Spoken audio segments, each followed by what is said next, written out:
గొప్ప గొప్ప చదువుల వల్ల సంస్కారం రాదు. గాయపడ్డ కాలం వలన, అవమానపడ్డ పరిస్థితుల వలన మనసు నేర్పుతుంది ఎవరితో ఎలా మలుచుకోవాలో అని. హాయ్ అండి, నేను Swapna. Welcome back to our channel. అందరూ ఎలా ఉన్నారండి? నేనైతే బాగున్నాను. మీరు కూడా బాగున్నారనుకుంటున్నాను. మీరు ఎలా ఉన్నారు ఏంటనేది కామెంట్ బాక్స్లో కామెంట్ చేసేయండి. వీడియో అయితే లాస్ట్ వరకు చూడండి, మీకు నచ్చుతుంది. ఇక్కడ వచ్చేసి బియ్యం అయితే కడిగి పెట్టానండి, రైస్ అన్నంలోకి. అలాగే నేను పెసరపప్పు నానబెట్టానని చెప్పాను కదా, అవైతే కడిగేసి ఒక గిన్నెలోకి అయితే తీసుకున్నాను. ఇదిగో ఇక్కడైతే ఉల్లిగడ్డలు, అలాగే బెల్లం, ఇంకా చింతపండు, అలాగే వెల్లుల్లిపాయలు ఇవన్నీ మిక్సీ జార్లోకి అయితే వేస్తున్నాను. వీటితో పాటు జీలకర్ర, ఉప్పు, పసుపు, కారం ఇవి మొత్తం అయితే ఒక మిక్సీ జార్లోకి అయితే వేస్తున్నానండి. ఫస్ట్ వీటినైతే నేను మెత్తగా పేస్ట్లు అయితే మిక్సీ పట్టుకొని రావాలన్నమాట. ఇవి దేనికి అనుకుంటున్నారా? ఇది వచ్చేసి ఈరోజు నేను పాలకూర ఉల్లికారం అయితే చేద్దామని చేస్తున్నానండి. అందుకని ఇంకా ఇవన్నీ ఇలా మిక్సీ అయితే పట్టుకొని వచ్చేసాను. దీన్ని అయితే ఇప్పుడు పక్కనైతే పెట్టేస్తానండి. ముందుగా నేను స్టవ్ మీద రైస్ అయితే పెట్టేస్తానండి. రైస్ అవుతుంటుంది. పెసరపప్పు అయితే అవిగా అక్కడ పెట్టేశాను. ఇంకా ఈలోపు నేను పాలకూర అయితే కట్ చేస్తానండి. ముందు పాలకూరను అయితే తీసుకొచ్చాను. ఇదంతా ముందు కట్ చేసి పెట్టుకుంటానండి. ఇంక ఇది కట్ చేసానంటే నీట్గా ఒక పని అయిపోతుంది అనమాట. ఎందుకంటే ఆకుకూరలో కొంచెం గెరిక పీసులు ఇట్లాంటివి వస్తూ ఉంటాయి కదా, అవన్నీ చూసుకొని శుభ్రం చేసి ఇలా అయితే కట్ చేసి పెట్టేసుకున్నాను ఒక ప్లేట్లో. ఇప్పుడు వచ్చేసి ఇంకా దోశలకైతే పిండి కూడా మిక్సీ పట్టేస్తానండి. ఒక మిక్సీ జార్ తీసుకొని ఇందులో అల్లం, ఇంకా పచ్చిమిరపకాయలు, అలాగే జీలకర్ర కూడా కొంచెం వేసానండి. ముందుగా మనం పెసరపప్పుని కడిగి పెట్టుకున్నాం కదా, అవైతే ఇప్పుడు మొత్తం ఇలా మిక్సీ జార్లోకి అయితే తీసుకుంటున్నాను. నేను పెసరపప్పులో కొన్ని బియ్యం కూడా వేసానండి, ఒక గుప్పెడు. ఇందులో కొంచెం నీళ్ళు పోసుకొని ఇలా మెత్తగా పేస్ట్లు అయితే చేసుకోవాలండి. చూడండి, ఇదిగో ఇక్కడైతే నేను మెత్తగా పేస్ట్లు అయితే చేసుకొని వచ్చేసానండి. ఇప్పుడు ఇదంతా అయితే ఒక గిన్నెలోకి తీసుకోవాలి. ఇది మొత్తం ఒక గిన్నెలోకి తీసుకొని పక్కనైతే పెట్టేస్తానండి. ఈలోపు ఇక్కడ వచ్చేసి రైస్ కూడా అయిపోయిందండి. ఇంక ఈ రైస్ అయితే పక్కన పెట్టేస్తున్నాను. ఇంకా కర్రీ చేయాలి కదా, అందుకని స్టవ్ మీద బాండీ అయితే పెట్టుకుంటున్నానండి. స్టవ్ మీద బాండీ పెట్టుకొని కొంచెం ఆయిల్ తీసుకుంటున్నాను. ఇందులో అయితే పోపు దినుసులు వేస్తున్నానండి. నేను వంట చేసేటప్పుడు ఎప్పుడైనా సరే ఇలా ఒక ప్లేట్ పెట్టుకుందాము. స్టవ్ మీద మనం కూరగాయలు తిప్పి స్టవ్ మీద పెట్టేస్తే మరకలు అంటుకుంటూ ఉంటాయి కదా కూర అవి ఇవి. అందుకని ఒక ప్లేట్ పెట్టుకుని ఆ ప్లేట్ మీద ఇలా కలుపుకునే గెంటి పెట్టుకోవాలనుకుంటానండి. కానీ ప్రతిసారి మర్చిపోతూనే ఉంటానన్నమాట. ఒక్కొక్కసారి గుర్తుంటుంది, ఒక్కొక్కసారి గుర్తుండదు.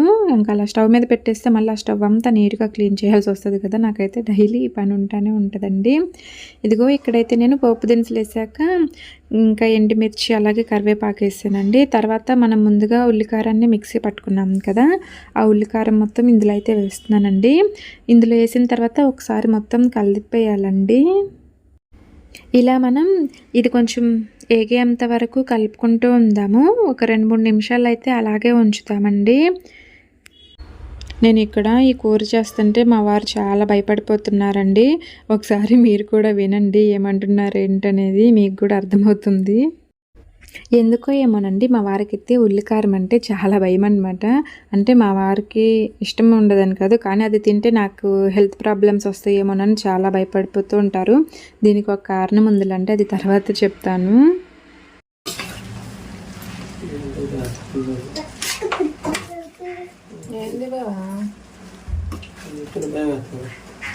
ఏమైంది దీన్ని భయపడటానికి? కూరేగావే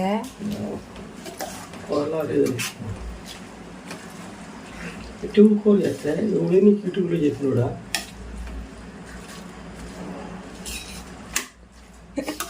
యూట్యూబ్లో కాదు, ఇన్స్టా రీల్స్లో చూసాను. ఎప్పుడు చేయిద్ది? రేపు చేయిద్దా?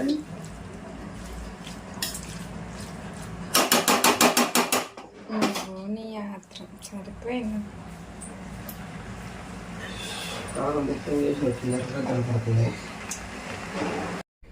చూశారు కదా మా వారు ఏమంటున్నారు. ఈ వాయిస్ నేను తీసేద్దాం అనుకున్నాను, కానీ మీరు కూడా వింటారని ఉంచానమాట. ఇది మా వారు విన్నారంటే నన్ను ఏమంటారో ఏమో భయం వేస్తుంది. ఓకే అండి, నేనైతే ఇక్కడ పాలకూర వేసి మొత్తం ఒకసారి కలిపేసానండి. ఇదిగో త్వరగానే అయిపోయిద్దండి, పెద్దగా టైం ఏం పట్టదు మనకి ఈ కర్రీ. పాలకూర వేసాక మొత్తం త్వరగానే మగ్గుతుందండి. ఇలా మగ్గిన తర్వాత మనం కలుపుకుంటూ ఉండాలన్నమాట. ఇలా కలిపేసామంటే 2-3 నిమిషాల్లో కర్రీ అనేది రెడీ అయిపోతుందండి.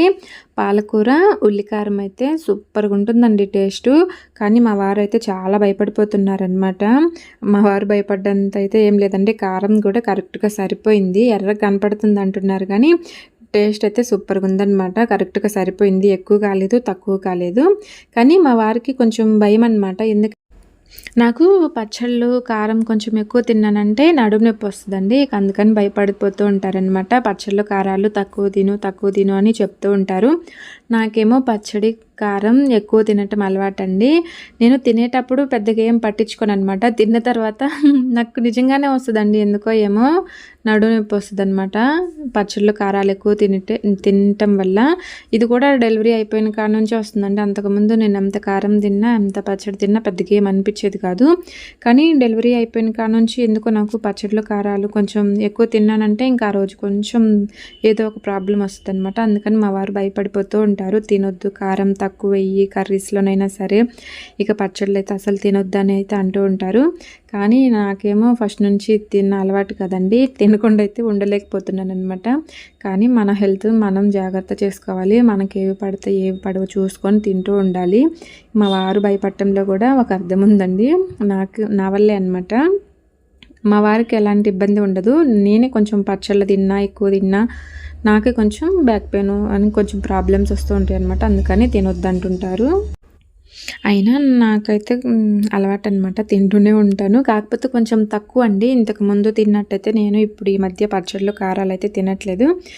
ఎప్పుడన్నా ఒకసారి తింటూనే ఉంటాను. ఇంకా అలవాటు కదా, తినకుండా అయితే ఉండలేమన్నమాట. ఇదిగో ఇక్కడైతే నేను ఇంకా పెసరట్టు అయితే పోసేస్తున్నానండి కర్రీ అయిపోయిన తర్వాత. ఇంకా ఈరోజు చట్నీ అయితే ఇంకేం చేయలేదండి, దీంతో తినమన్నాను అనమాట మా వారిని, ఏమంటారోనని. ఇంకా నేనైతే దోశ వేసి ఆ పచ్చడి వేసి ఇచ్చానమాట. అదేనండి పాలకూర ఉల్లికారం ఉంది కదా, అదైతే వేసి ఇచ్చాను. ఇంకా దోశలతో అయితే తిన్నారండి. టేస్ట్ ఎలా ఉందన్నా బాగుంది, అన్నీ కరెక్ట్గా సరిపోయి నీళ్ళే, కారం ఉంటుందేమో ఎర్రగా కనపడుతుంది అనుకున్నాను, టేస్ట్ అయితే బాగుందన్నారు. ఇక అందుకని మా వారికి బాక్స్కి కూడా వేసి పెట్టాను అనమాట. ఇదిగో ఇక్కడ నేను కూడా పాలకూర ఉల్లికారం వేసుకొని దోశల్లో అయితే తింటున్నానండి. ఇది రైస్లోకే కాదు దోశల్లో కూడా టేస్ట్ సూపర్గా ఉంది. నిన్న నైటేనండి నేను ఇన్స్టా రీల్స్ చూస్తుంటే ఇది కనిపించింది అనమాట. మై ఫేవరెట్ ఉల్లికారం కదా, ఈ పాలకూరతో కూడా ఒకసారి ట్రై చేసేద్దామని ఇంకా పాలకూర ఉల్లికారం అయితే చేసేసానండి. నాకు ఫస్ట్ నుంచి కూడా కొంచెం అలవాటు అనమాట, ఏవైనా నాకు నచ్చిన వంటలు చూశానంటే అది వెంటనే ట్రై చేస్తాను. అలాగే ఇది కూడా ట్రై చేశాను అనమాట. కానీ టేస్ట్ అయితే సూపర్గా ఉందండి. మీరు కూడా ఒకసారి ట్రై చేసి తినండి. తినటం అయిపోయిన తర్వాత ఇంకా మిషన్లో బట్టలు తీసి ఆరేస్తున్నానండి. బట్టలు అయితే ముందు వేసాను అనమాట వాషింగ్ మిషన్లో. అవైతే నేను తిని అట్ట ఇట్ట ఉండేసరికి మిషన్లో బట్టలు అయితే అయిపోయినాయండి. ఇంకా తీసుకొచ్చి ఆరేస్తున్నాను. ఇంకా మా పిల్లలు అయితే నిద్ర లేచి లేటుగా లెగుస్తున్నారండి, స్కూల్స్ లేవు కదా, లేచి తినేసి ఇంకా ఆడుకుంటున్నారండి అటు ఇటు తిరుగుతూ. నేను కూడా ఇంకా నిద్ర అయితే లేపట్లేదండి, వాళ్ళు ఎప్పటిదాకా పడుకుంటే అప్పుడు దాకా పడుకొనిస్తున్నాను అనమాట. ఇక వాళ్ళు 9 దాకా అయితే పడుకుంటున్నారు. ఇంకా 9 అయితే లేచి బ్రష్ అప్ చేసుకొని ఇంకా తినిపిస్తున్నాను. ఇదిగో ఇంక ఇప్పుడైతే నేను ఇక్కడ బట్టలు అయితే ఆరేస్తున్నాను. వాళ్ళిద్దరైతే ఆడటమేమో కానీ ఇద్దరు ఒకరి మీద ఒకళ్ళు కొట్టుకోవటం గొడవ పడటం అనమాట. ఇంకా అటు ఇటు పరిగెడతా ఉన్నారండి. ఇంకా గేట్ బయటకైతే వెళ్ళొద్దని అయితే చెప్తున్నాను. ఇంకా వెహికల్స్ ఎక్కువ తిరుగుతూ ఉంటాయండి, ఎప్పుడేమొస్తుందో తెలీదు. వీళ్ళేమో గబుక్కున బయటకు వెళ్తూ ఉంటారు. ఇక బట్టలు ఆరేయటం అయిపోయిన తర్వాత మా పాపకైతే ఇక్కడ జడేద్దామని కూర్చున్నానండి. ఫస్ట్ అయితే పేలు చూస్తానమాట. చిక్కు అయితే తెగపడిద్ది ఊరికి, ఈ జుట్టంతా ఈ చిక్కంతా తీసేసి ఒకసారి పేల దువ్వినతో అయితే దూతున్నానండి, పేలు వస్తాయని. ఇంకా పేలైతే చూస్తున్నాను. ఇప్పుడు ఈ హాలిడేస్లో చూస్తే స్కూల్స్ తెరిచేలోపు ఏమన్నా ఈ పేలన్నీ తగ్గిపోతాయేమో అని అయితే అనుకుంటున్నాను.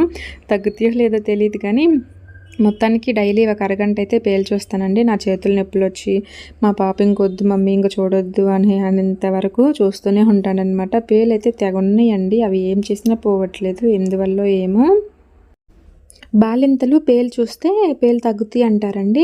నేను మా పిల్లల తడవ డెలివరీ అయిపోయిన తర్వాత చాలామంది నా దగ్గరికి వచ్చి పేలు చూపించుకున్నారనమాట. మా తల్లో పేలు పోవట్లేదు, ఒకసారి పేలు చూడు పోతాయి అని.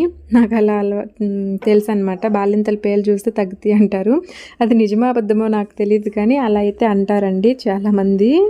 కానీ ప్రెగ్నెంట్గా ఉన్నప్పుడు పేలు చూస్తే పేలు అనేవి ఇంకా ఎక్కువ అవుతుంటాయి అంటండి. ఇలా అయితే అంటూ ఉంటారు. ఇది ఎంతవరకు నిజమో అబద్ధమో తెలియదు, కానీ ఇలా అయితే చాలామంది అంటూ ఉంటారండి. మీకు ఎవరికైనా ఇలా అనటం విన్నా తెలిసినా కానీ కామెంట్ బాక్స్లో కామెంట్ చేసేయండి.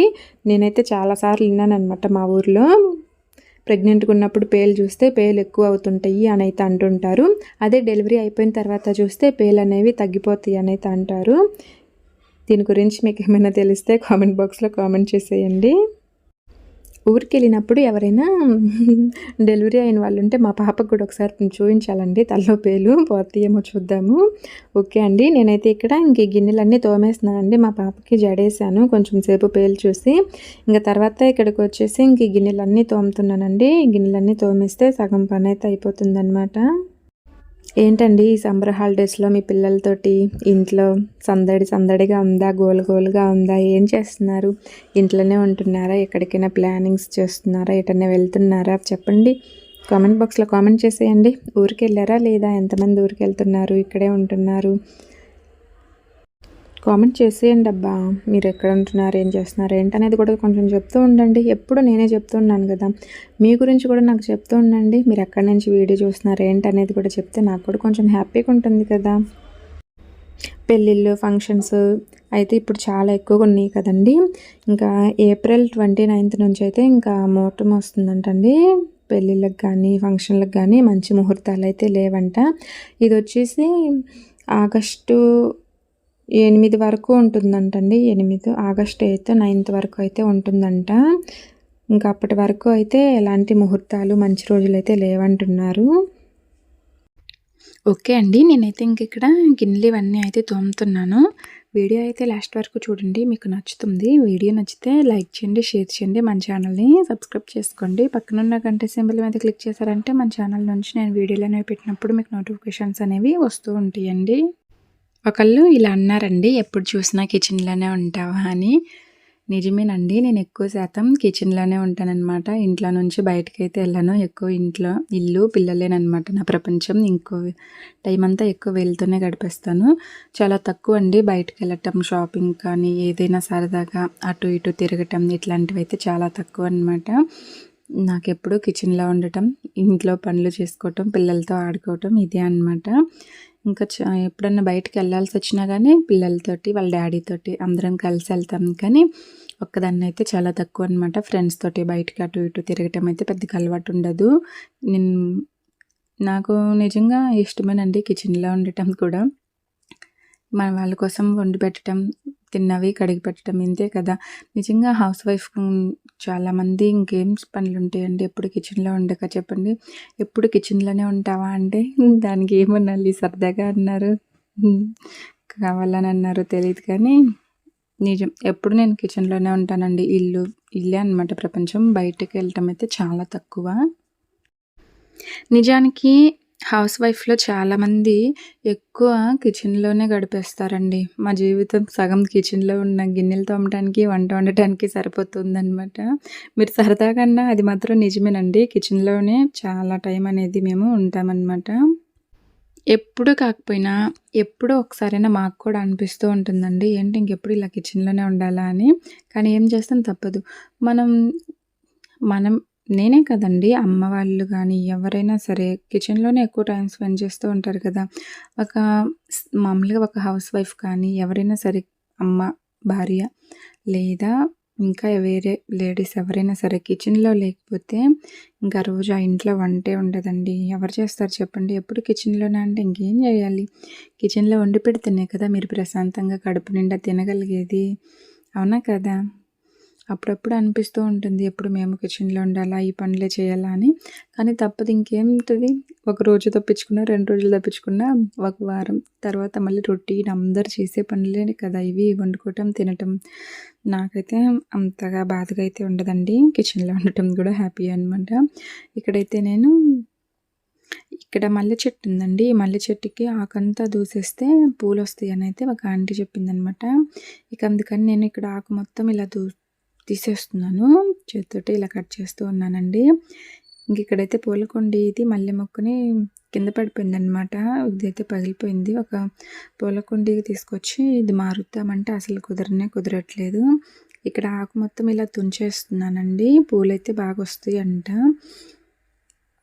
ఓకే అండి. ఈ వీడియో మీకు ఎలా అనిపించిందో చెప్పండి. నచ్చితే లైక్ చేయండి, షేర్ చేయండి. మన ఛానల్ని సబ్స్క్రైబ్ చేసుకోండి. Thank you for watching.